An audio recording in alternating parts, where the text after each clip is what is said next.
ನಮಸ್ಕಾರ ವೀಕ್ಷಕರೇ, ಆನ್ಲೈನ್ ಟಿವಿಗೆ ಸ್ವಾಗತ. ನಾನು ನಿಮ್ಮ ಎನ್ಕೆ. ತುಮಕೂರು ಸರ್ಕಾರದ ಆದೇಶದಂತೆ ಒಳ ಮೀಸಲಾತಿಗಾಗಿ ಮಾಹಿತಿ ಕಲೆ ಹಾಕಲು ನೇಮಕವಾಗಿದ್ದ ನ್ಯಾಯಮೂರ್ತಿ ನಾಗಮೋಹನ್ ದಾಸ್ ವರದಿ ಅತ್ಯಂತ ವೈಜ್ಞಾನಿಕ, ಸಂವಿಧಾನ ಪೂರಕವಾಗಿದ್ದು ಯಥಾವತ್ತು ಜಾರಿ ಮಾಡಬೇಕೆಂದು ತುಮಕೂರು ಜಿಲ್ಲೆ ಒಳ ಮೀಸಲಾತಿ ಹೋರಾಟ ಸಮಿತಿ ಒತ್ತಾಯಿಸಿತು. ಸುದ್ದಿಗೋಷ್ಠಿಯಲ್ಲಿ ತುಮಕೂರು ಜಿಲ್ಲೆಯ ಒಳ ಮೀಸಲಾತಿ ಅಧ್ಯಕ್ಷರಾದ ವೈಕೆ ಬಾಲಕೃಷ್ಣಪ್ಪ ಮಾತನಾಡಿ, ಅವಕಾಶ ವಂಚಿತ ಸಮುದಾಯಗಳಿಗೆ ನ್ಯಾಯ ಒದಗಿಸಬೇಕು ಎಂಬ ಕಾರಣಕ್ಕೆ ನ್ಯಾಯಾಧೀಶ ನಾಗಮೋಹನ್ ದಾಸ್ ಅತ್ಯಂತ ತಾಳ್ಮೆಯಿಂದ ಅಂಕಿಅಂಶಗಳನ್ನು ಪರಿಶೀಲಿಸಿ ಸಂವಿಧಾನ, ಸಾಮಾಜಿಕ ನ್ಯಾಯದ ಪರಿಕಲ್ಪನೆ ಅಡಿಯಲ್ಲಿ ವರದಿಯನ್ನು ಸಿದ್ಧಪಡಿಸಿ ಶಿಫಾರಸನ್ನು ಮಾಡಿದ್ದಾರೆ. ಹಾಗಾಗಿ ಸರ್ಕಾರ ಆಗಸ್ಟ್ 19ರಂದು ನಡೆಯುವ ಸಚಿವ ಸಂಪುಟ ವಿಶೇಷ ಸಭೆಯಲ್ಲಿ ವರದಿಯನ್ನು ಒಪ್ಪಿಕೊಂಡು ಜಾರಿಗೆ ತರಬೇಕು. ಇದುವರೆಗೂ ಇದ್ದ ಗೊಂದಲಕ್ಕೆ ತೆರೆ ಎಳೆಯಬೇಕು ಎಂಬುದು ನಮ್ಮಗಳ ಆಗ್ರಹವಾಗಿದೆ ಎಂದರು.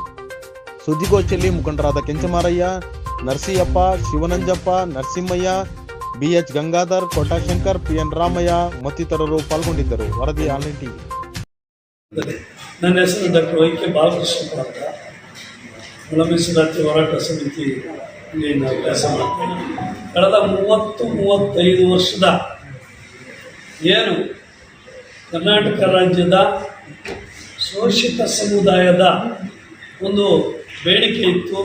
ಅದರಲ್ಲೂ ಒಂದು ಅಸ್ಪೃಶ್ಯ ಜನಾಂಗದ ಪರವಾಗಿ ಏನು ನಾವು SC ಪರಿಶಿಷ್ಟ ಜಾತಿಯ 101 ಸಮುದಾಯಗಳ ಗುಂಪಿನ ಒಂದು ಬಹುಪಾಲು ಎಲ್ಲ ಗುಂಪುಗಳ ಒಂದು ಬೇಡಿಕೆ ಏನಿತ್ತು, ನಮ್ಮ ಒಳಗಡೆ ಸಂವಿಧಾನಬದ್ಧ ಡಾಕ್ಟರ್ ಬಾಬಾ ಸಾಹೇಬ್ ಅಂಬೇಡ್ಕರ್ ಕೊಟ್ಟಂಥ ಸಂವಿಧಾನದ ಅಡಿ ಸಾಮಾಜಿಕ ನ್ಯಾಯ ಬೇಕು ಅಂತ ಒಪ್ಪುವ ಬೇಡಿಕೆನೇ ಇತ್ತು. ಅಂದರೆ ಆ ಗೊಂದಲನ ಈ ನ್ಯಾಯಮೂರ್ತಿ ನಾಗಮೋಹನ್ ದಾಸ್ ಅವರು ಇದನ್ನು ಪರಿಶೀಲನೆ ಮಾಡಿ ಸಮಗ್ರವಾಗಿ ಅಧ್ಯಯನ ಮಾಡಿ ಒಂದು ಶಿಫಾರಸು ಕೊಡಬೇಕು ಅಂತ ಆದೇಶ ಮಾಡಿತು.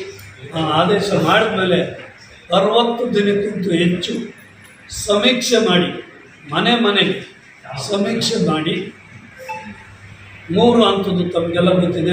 ಮನೆಗೆ ಕ್ಯಾಂಪ್ ಮೂಲಕ, ಆನ್ಲೈನ್ ಮೂಲಕ, ಬಹುಶಃ ಕಳೆದ 35-40 ವರ್ಷದಲ್ಲಿ ಕರ್ನಾಟಕದಲ್ಲಿ ಅಥವಾ ದೇಶದಲ್ಲಿ ಯಾವುದೇ ಇಷ್ಟು ಒಂದು ಶೋಷಿತ ಸಮುದಾಯದ ಒಂದು ಸಮಗ್ರ ಸಮೀಕ್ಷೆ ನಡೆದಿಲ್ಲ ಅಂತ ನಾನು ಭಾವಿಸ್ತೀನಿ.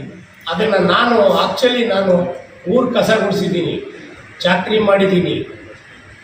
ದಯಮಾಡಿ ಇದನ್ನು ಅರ್ಥ ಮಾಡ್ಕೊಂಡು ಎಲ್ಲರೂ ಕೂಡ ಏನು ನಮಗಿಂತ ಕೆಳಜಾತಿಗಳಿದ್ದಾವೆ ಅವ್ರಿಗೂ ಪಾಲು ಸಿಗಬೇಕು ಅನ್ನೋದನ್ನು ನಾವು ಹೋರಾಟನ ಮಾಡಿದ್ದೀವಿ 35 ವರ್ಷದಿಂದ. ದಯಮಾಡಿ ಇದನ್ನು ಎಲ್ಲರೂ ಕೂಡ ನಿಮ್ಮ ಕೈ ಮುಗಿ ಕೇಳ್ತೀನಿ, ಇದನ್ನು ಸ್ವಾಗತಿಸಿದರೆ ಎಲ್ಲರೂ ಧರ್ಮವಾಗಿ ಎಲ್ಲರೂ ಬದುಕ್ತಾರೆ ಅಂತ ಹೇಳ್ತಾ